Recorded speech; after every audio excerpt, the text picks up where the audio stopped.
dentro dessa nossa linha que a gente está buscando, né, nesse período da manhã aqui do ecossistema fintech, a gente pensou em trazer um papo com um investidor, né, para entender um pouquinho, depois de tudo isso apesar que o Daniel já até contou um pouco da sua experiência, mas, enfim, vamos trazer um investidor aqui para conversar, para poder entender como que são esses critérios, né, de investimento, o que precisa para você conseguir aí uma rodada. E para isso, eu convidei o Lucas Abreu, que é o editor e fundador do Sunday Drops. Lucas, por favor. E o Bruno da Lápria, que é da NXTP, que é o investidor.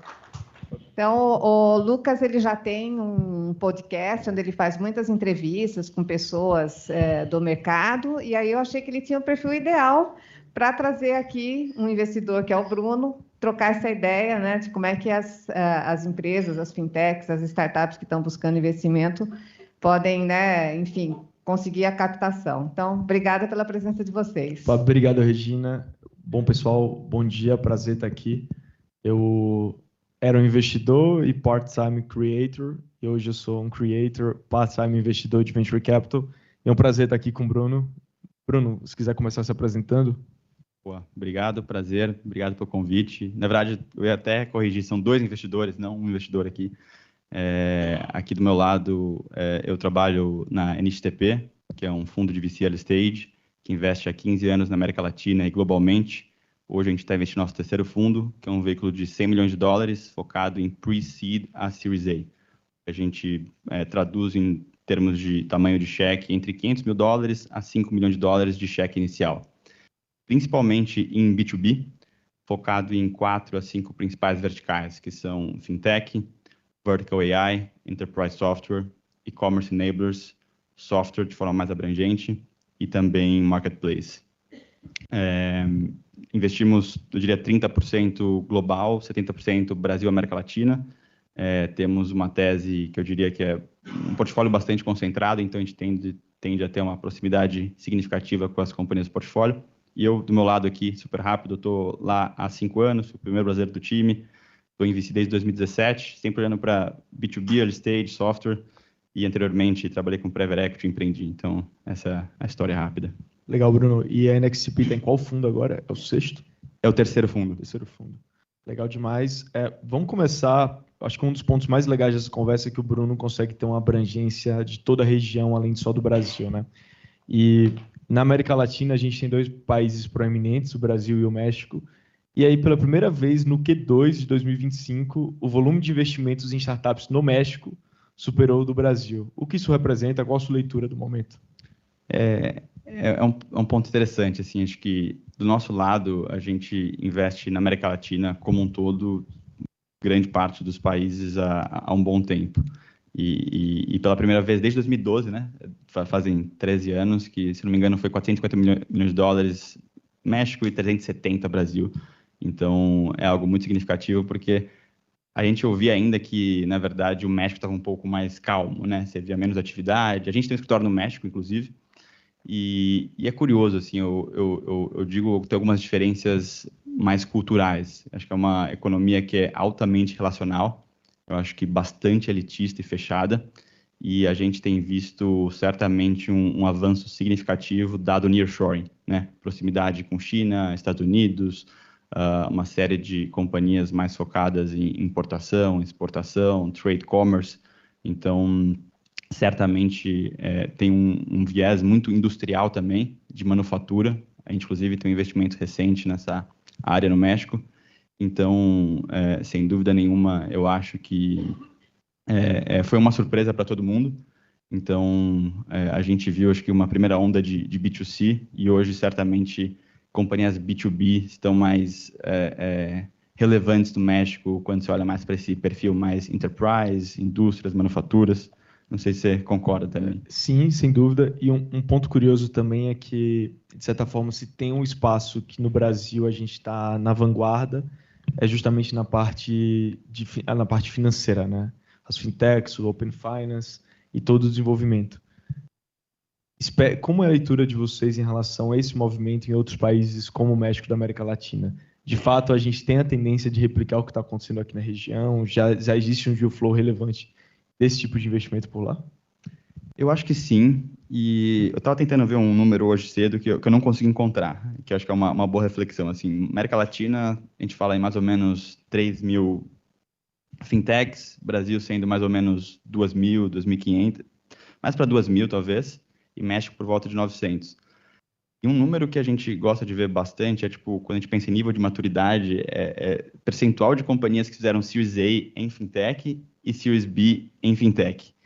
E geralmente isso é maior do que a média que a gente vê no Carta, por exemplo, que eles têm, a cada trimestre eles fazem o lançamento deles de graduação, que são o número de companhias que levantaram seed, depois levantaram Series A, levantaram Series B.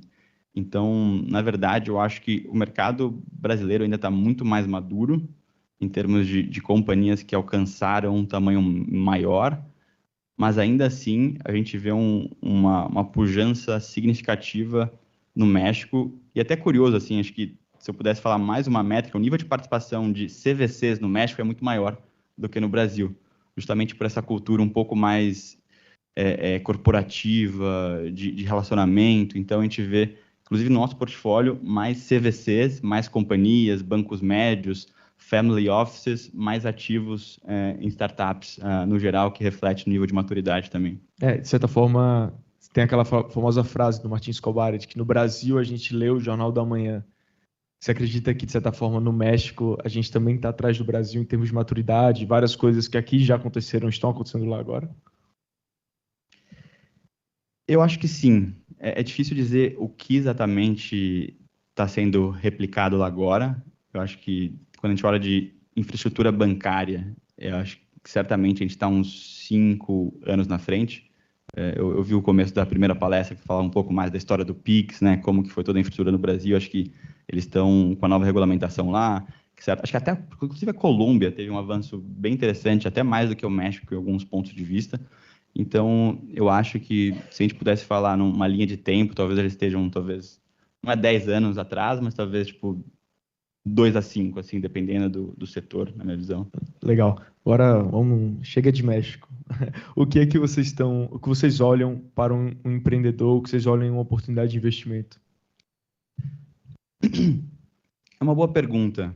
E sempre tem o clichê time, produto e mercado, né? E relembrando que a gente olha um pouco mais early stage, que é o pre-seed e o Series A, eu vou sair um pouco do tradicional aqui e a gente conversa muito o que importa no começo, né? Além do time e tamanho do mercado, que a gente pode falar depois. E eu gosto muito de falar que são 2 diferentes blocos. Acho que o número 1 é uso, engajamento, e o segundo é ROI, retorno sobre investimento e impacto. No primeiro bloco, eu acho que é muito importante entender o quanto, na verdade, esse produto está sendo usado, né? Qual que é o número de usuários, qual que é o número de logons, qual que é o tempo gasto na plataforma, qual que é a curva de viralidade que ele tem com seus clientes, o quão customer-centric essa companhia é de forma mais geral. E do outro lado, bloco número 2 é o quanto de impacto está gerando, né? Quanto de ROI na ponta o produto está trazendo. Então, eu acho que, além de falar de time e tamanho de mercado, que a gente pode falar em seguida, eu acho que são pontos extremamente importantes que muitas vezes são menos valorizados. Acho que a gente pergunta qual que é o threshold de receita para vocês investirem. Acho que não existe. Eu acho que o mais importante é você ver uma atração inicial de uso, engajamento do usuário, dependência com a plataforma, expansão para outros departamentos, outras áreas, do que necessariamente uma atração de receita. Tem até uma comparação meio esdrúxula, né? Mas que o pessoal fala, se não me engano, é vitamina e dipirona, alguma coisa assim, né? Porque tem aquele produto que ele é quase que um nice to have, tem um produto que é um must have, e é isso que importa. E aqui, variando dessa pergunta, às vezes é muito mais importante você ter 3 clientes extremamente engajados do que 100 que pouco se importam com o seu produto, né? 100%. Ainda mais no começo, assim, acho que eu gosto muito de um tema, eu achei até legal um dia para um dos artigos do Lucas, ou um podcast, assim, acho que a discussão sobre PMF. Porque todo mundo foca e fala de PMF no começo de uma companhia, né? Quando está no PowerPoint, naquele primeiro, segundo, terceiro cliente. Eu tenho uma opinião muito particular que eu acho que o PMF ele é eterno, né? Então, assim, não é que você teve os primeiros 6 meses do PMF. Para mim, PMF são 3 principais pilares, né? Que é satisfação, demanda e eficiência de entrega do produto. Muitas vezes, né, acho que empreendedores no early stage que a gente vê, você fica muito animado com uma satisfação rápida, né? Tipo aquela animação para contratar o produto, 1, 2, e não necessariamente você tem uma precificação adequada naquele momento. Então, acho que é muito importante sempre ter um viés de PMF. Por vezes você tem um produto de entrada, você vai ter o PMF de novo para o produto adjacente, para a expansão. E o produto vai se revolucionando também porque as necessidades vão mudando. Então, certamente, acho que PMF é uma discussão talvez mais geral do que só nos primeiros 6 meses da companhia. Assim. Acho que é muito mais um espectro, né? Você não é bipolar, você tem ou você não tem. É algo que é muito mais um espectro, você tem product market fit ou não. E qual a sua primeira pergunta ou a forma que você busca para identificar se uma empresa tem um alto nível de uso, de engajamento, ou PMF, ou seja lá da forma? A gente gosta de ver muito métrica de uso, né? Como eu falei, assim, a gente gosta de ver assim, quanto as pessoas estão usando a plataforma, quantas horas elas estão gastando, quantos logins eles estão fazendo, quantos usuários entram, qual que é o nível de atividade diária, mensal, anual, porque isso determina a relação de dependência. Então, o que a gente está tentando entender é o quanto, como o Lucas falou, acho que é um must-have versus nice-to-have. Então, acho que uma das primeiras perguntas que a gente tenta explorar com as companhias é certamente assim, qual que é o nível de engajamento do cliente? O que a gente fala, o quão embedded, o quão conectado com sistemas internos. Porque eu acho que a gente vê alguns casos que companhias elas estão tão profundamente conectadas entre os sistemas, as informações, o compartilhamento de dados internos que é muito difícil você tirar. É um auto-lock-in que a gente tenta explorar para entender o quanto você tem de interconexão com essa companhia. Assim. Sim, sem dúvida. E isso está muito vinculado à barreira de entrada que ela vai ter se o produto for bom, né? Porque ela vai ter uma defensibilidade de uso, ela tem um nível de engajamento. Até compartilhando aqui, nessa semana teve uma rodada da Iniciador de Pagamentos. Eu acabei cobrindo o lançamento dessa rodada na minha newsletter, no meu podcast, quem tiver interesse em ver depois, com o Marcelo. E eu conversei muito com os fundos que investiram naquele momento. Porque vocês investiram no Iniciador? Foi uma rodada de 32 milhões de reais. E o Iniciador de Pagamentos eu decompus em 3 variáveis. Eu acho que vale a pena compartilhar. Uma é o Founder Market Fit. Então, o Marcelo Martins é alguém que sempre teve na Bacen, alguém que está muito vinculado à regulação. E, acima de tudo, alguém que brilha o olho quando se fala de PIX, de novas formas de transação, e isso é o ponto mais importante. Ponto 2 era justamente uma liderança de categoria, então tem toda essa questão do PIX programado, do PIX inteligente, o PIX biométrico e tudo mais. De certa forma, nesse novo formato, que ainda é um mercado super pequeno, eles já estão com índices de serem um líder de categoria, e se isso crescer, a empresa vai crescer por consequência. E, por fim, entra justamente esse ponto que você falou, da barreira de entrada, da defensibilidade, porque o produto era muito core, né? Então, plataformas como a Meg, como a Jota e várias outras, eles precisam usar uma ferramenta como iniciador. Então, você passa a ter um nível de integração que vai ser difícil tirar depois. É muita profundidade de uso. Então, acho que vale a pena compartilhar aqui para ilustrar. Agora, bora falar um pouco sobre o... Não sei se tem um comentário. Eu só tenho um comentário, eu achei muito interessante quando você falou do Founder Market Fit. Que acho que quando você perguntou o que a gente busca, a gente falou pouco de founder, eu deixei um pouco para depois, para não ficar muito clichê. Mas se eu pudesse enumerar 3 coisas que a gente olha nos founders, acho que é número 1, uma ambição muito grande, uma visão de longo prazo que é conectada com o curto prazo. O que isso quer dizer? Uma visão que você consegue ter o sequencing e o roadmap da onde você quer chegar e quais são mais ou menos os caminhos que você quer percorrer para chegar nesse lugar. Eu acho que muitos founders são ambiciosos, mas falta o pensamento linear de qual que é o passo a passo de chegar lá. Acho que número 2, que você também comentou, é o foco no cliente. Né? Então, a gente vê founders... Eu estava lendo as cartas do Jeff Bezos, fundador da Amazon, em 1998. ele já falava, tipo assim, foco central, principal, absoluto. Eu não lembro quantos adjetivos tinham no cliente. O que o cliente precisa, o que vai fazer a diferença para ele no dia a dia, no médio prazo, no longo prazo. E tudo que a gente fizer vai ser centrado no cliente. Parece meio óbvio, tá? Acho que todo mundo fala que é uma companhia centrada no cliente, mas nós, como investidores, eu queria ouvir sua opinião também, você consegue distinguir a obsessão do founder pelo customer centricity, que a gente fala, versus um founder que na verdade, gosta, mas não é a vida dele, aquele tema, ele tem prazer de falar com os stakeholders e por aí vai.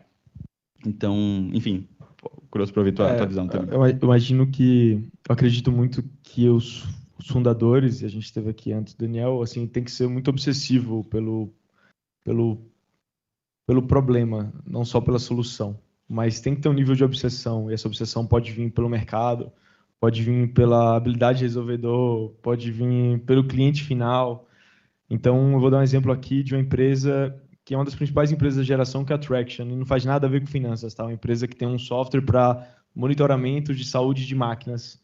E eles sempre foram completamente obsessivos pelo engenheiro de manutenção. Tipo, não tinha pergunta lá se está certo ou está errado, mas a palavra do engenheiro de manutenção era o que valia.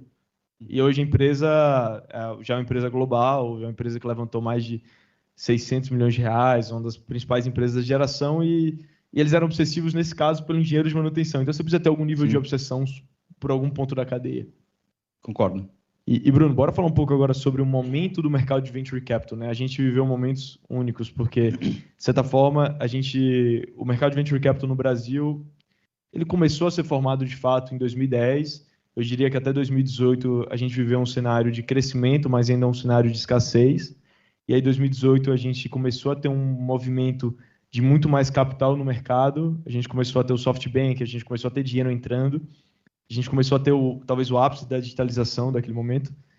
E a gente teve 2021, que teve mais de 16 bilhões de dólares investidos na região. E aí a gente teve toda uma queda, né? 2022, 2023, 2024, mas ainda em níveis saudáveis. Mas eu queria um pouco do assessment sobre o momento de hoje e o que você está vendo. Boa.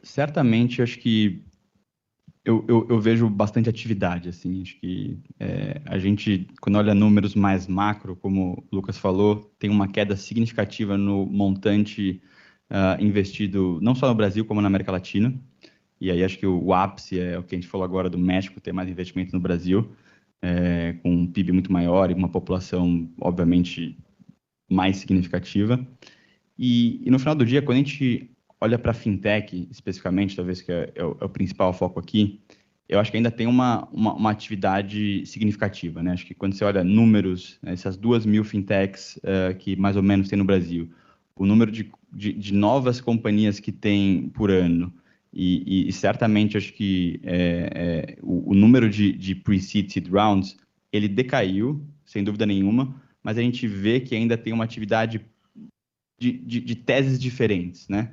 Hoje, 40% a 50% das companhias de fintech hoje no Brasil são ou de pagamento, remessa, crédito ou alguma adjacência muito similar. E o que a gente vê agora é uma mudança muito, muito estrutural em termos de infraestrutura, né? Que tem se falado há bastante tempo, né? Acho que a mudança do B2C para o B2B, mas se você pega nos últimos 5 anos, talvez de 2020 a 22 ou 3, ainda era um B2B um pouco mais go-to-market direto, né? Tipo, de facilitar as transações dentro de B2B, por exemplo. E hoje a gente está vendo cada vez mais players de infraestrutura, a gente pode falar de algumas teses, que como o Lucas comentou, iniciador, são extremamente importantes para trazer a base de uma série de mercados. Eu até vi hoje, mais tarde, a Mari, não sei se ela está aqui, da Lerian, que é um core banking, vai falar. Então, eu acho que tem uma série de indústrias que estão sendo reinventadas com modelos mais tecnológicos, com APIs mais conectadas, com mais flexibilidade, com AI, obviamente. Então, acho que tem um momento agora que alguns paradigmas, e a título de exemplo, core banking, acho que está sendo reinventado. Então, eu ainda acho que talvez você tenha um N menor em termos de quantidade, mas a relevância das companhias que estão surgindo no ponto de infraestrutura é muito significativo. Então, para talvez tangibilizar o que eu estou falando, acho que talvez você vai ter menos investimento, mas talvez mais valor gerado com as companhias que a gente está vendo agora em fintech, principalmente. Não sei se você concorda. Eu escutei uma vez uma frase que falava assim: se você for ver se o mercado de venture capital no Brasil está aquecido ou não, você precisa ver o número de investimentos em fintechs. Porque venture capital e fintech no Brasil, eles são muito semelhantes, a gente tem um nível de concentração, salvo engano, de 40%, tirando o ponto que fintech está lastrando em basicamente todos os outros mercados, né? Então, se for uma empresa focada sei lá, em mecânico, provavelmente tem um layer de fintech ali da transação que a empresa está tentando capturar, porque ela, de certa forma, é um enabler de go-to-market, ela já é um canal. E falando mais a fundo dessas teses, tem alguma que vocês estão olhando com mais carinho no momento? Tem algumas dentro de fintech, talvez eu possa falar umas 4 ou 5, e talvez a gente pode aprofundar super rápido em uma delas. A gente está olhando muito para o que a gente chama de FinOps. Então, quando você pensa o stack do CFO em termos de bookkeeping, reconciliação, financial close, insights e, obviamente, você conseguir orquestrar tudo isso. Talvez eu vou entrar nessa um minutinho. Acho que tem companhias lá fora que a gente admira muito, como OneStream, que é pública, ou Blackline, que faz todo esse stack um pouco mais complexo e hoje tem a possibilidade de aprofundar um pouco mais quando você pensa, inclusive acho que recentemente companhias como Campfire, Realit, que estão mais no foco de contabilidade, de treasury management, cash flow management, é algo que a gente tem olhado bastante com muita proximidade. Se eu pudesse falar uma segunda tese, eu acho que o mercado de trade commerce, importação e exportação, é um mercado extremamente significativo no Brasil, que eu acho que foi pouco olhado por muitos anos, né? É curioso, o mercado de trade commerce, principalmente importação, vamos falar de importação para não misturar um pouco, o mercado de 250 bilhões de dólares, sendo que 40% é SMB no Brasil. Quando você compara com o mercado de cartão de crédito, é um mercado de mais ou menos 400, 500 bilhões de dólares. O número de unicórnios ou companhias significativas que você tem no mercado de cartão a gente pode falar de 10 ou 15 bem relevantes aqui. Quando você olha para cross-border payment, quando você olha para pagamentos, importação e exportação, basicamente tem uma ou duas para comentar aqui. Então, a gente tem olhado muito para essa tese de diferentes pontos de vista, de trazer mais de digitalização, banking e estrutura, inclusive cross-border via stablecoins para isso, que é uma coisa que a gente está olhando bastante. Se eu pudesse dizer uma tese número 3, acho que core banking é algo que a gente olha bastante em termos de governança, o ledger, mensageria, é algo que se falou pouco por muitos anos e certamente é um foco importante. E por fim, acho que infraestrutura para credit as a service é uma coisa que a gente está olhando bastante, sim. Tudo que está tangenciando crédito e pagamentos. Vou dar um exemplo, tem uma companhia portfólio chamada BART, que faz isso de uma forma muito, muito bem feita. A gente tem olhado para adjacências que circundam essas teses de pagamento e crédito para poder beneficiar tanto o enterprise como a companhia mais média no mercado hoje. Acho que eu vou parar por aqui para não alongar também. Parabéns, hein, Bruno? Você falou 4 teses e não falou o nome AI no meio. Então, para um VC, tá... e aqui, eu acho que, talvez para finalizar, e aqui entrando no assunto AI, para a gente não deixar batido, como é que você está vendo o impacto da inteligência artificial no mundo financeiro? Eu vejo... É curioso mesmo, não falei, porque eu particularmente tenho visto muito mais AI como um enabler. Eu acho muito vantajoso quando o cliente... Ele nem sabe que é AI. Ele simplesmente está vendo um fluxo, um processo muito mais fácil. Total. Por exemplo, então, você falou da tese do CFO. Eu aposto que todas essas empresas têm AI no centro para conseguir fazer o book bater ou ser muito mais eficiente, né? Totalmente. Eu acho que a beleza da AI é quando você não mostra que é AI. Tipo cloud. Você não fala assim, tô no servidor cloud. Não Exato, precisa. Tipo, você não precisa vender AI, você não precisa mostrar que é AI, simplesmente está fazendo uma parametrização em 30 segundos, apertando um botão que antes eram, 2 dias. Então, eu acho que, principalmente em fintech, eu tenho visto AI como um enabler e não como um produto final. Acho que você não entrega AI, você não vende AI, mas você otimiza qualquer tipo de processo, você aumenta a velocidade, você aumenta a acurácia, você aumenta a performance, você tem mais governança, você consegue fazer cross-checks mais rápidos. Uma das teses que eu não falei, mas a gente tem olhado muito, é compliance e regulação, como você consegue ter mais visibilidade, alerta, proativo e reativo sobre tudo isso. Então, é a forma como eu vejo assim, AI de forma mais geral. Eu concordo com você. Eu sinto que como você falou, ele é um enabler que vai fazer parte de todos os processos e, de certa forma, se assume que a empresa está usando, porque a revolução dela vem na parte de produto, né? No final, o produto é melhor porque está usando AI, então se torna mais ágil, se torna mais eficiente e, de fato, a solução final entrega mais valor. Regina, não sei se tem Q&A ou não, porque agora seria o tempo. Tá, então, eu queria bater o tempo aqui. Então, vamos abrir para o Q&A, se alguém tiver alguma pergunta específica.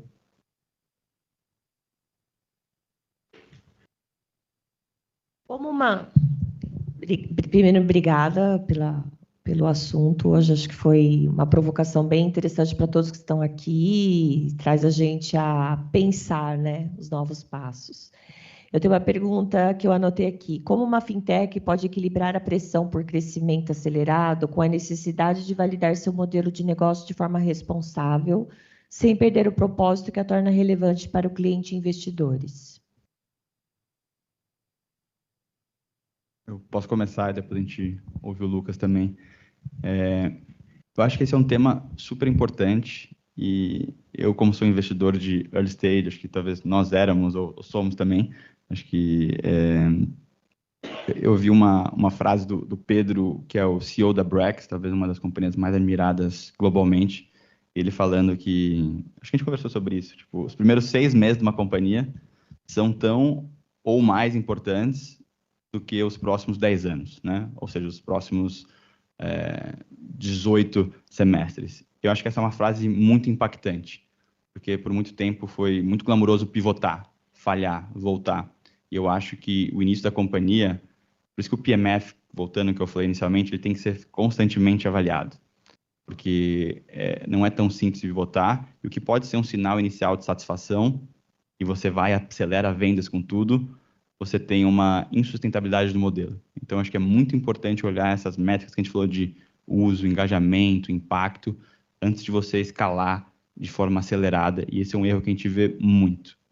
Viu qualquer sinal de PMF, escalou, mas escalou no momento errado. Não sei o que você acha. Acho que a gente estava falando antes de outro assunto de conteúdo até, a gente estava falando sobre isso, né? De encontrar algo que realmente seja muito bom, que tenha uma percepção de valor gigantesco da perspectiva do público, do cliente. Eu acho que o mesmo vale para qualquer empresa.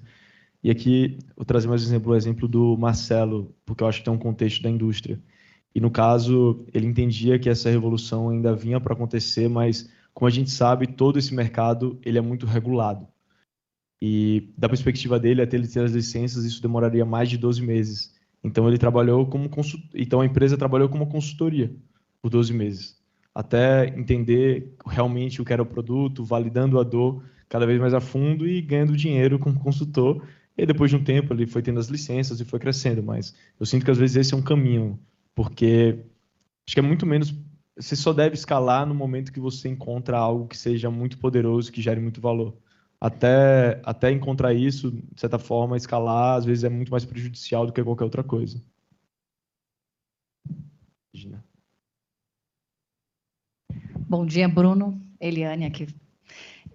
Eu tinha umas 11 perguntas, mas eu vou tentar direcionar a pergunta mais para o pessoal, tá? O que te faz dizer sim para um founder ou uma startup, mesmo que o mercado ainda pareça incerto?